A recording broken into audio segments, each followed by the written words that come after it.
If the BBC had spent more time reporting on facts rather than seeking balance, potentially it wouldn't be in the place where it is nowadays, which is being attacked by Trump, by far-right politicians, by the media conglomerates that support those far-right politicians, and finding itself adrift because it alienated its core audience.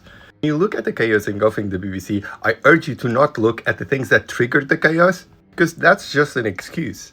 What is happening in the BBC is a coup. And to understand it, you have to understand the hatred that right-wing and far-right parties have of the BBC, because it's an outlet that they can't nominally control. And it's also a reminder of the power of the state that they seek to diminish at all costs. The BBC is a well-known brand name that is consumed globally. They produce a vast array of information that they provide for free as a service, in a way that none of the corporate competitors, who, by the way, are the same people funding these right-wing and far-right politicians, could ever be able to compete with. But why is this a cautionary tale? And what does the BBC's focus on balance rather than facts have to do with all of this?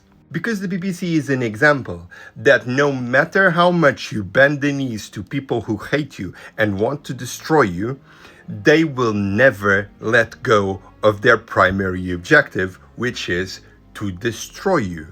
The last 20 years, we have seen a shift of the Overton window that I never thought I was going to experience in my life.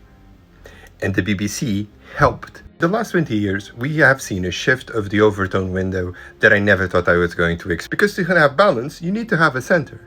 And a center is defined by its extremes. And as if they were absolutely unaware of this, the BBC continued trying to please its critics on the right, people who want to destroy it, while at the same time disaffecting and in some cases outright insulting the people who defend the existence of its state-funded charter. The head of the BBC should have resigned, yes, but because of the coverage of the genocide in Gaza, where we all saw the difference between reality on the ground and the balance that the BBC sought to impose on us. Once again, this should be a cautionary tale for Western media outlets that consider themselves to be balanced. Focus on the reporting regardless of the vested interests that you harm on the way.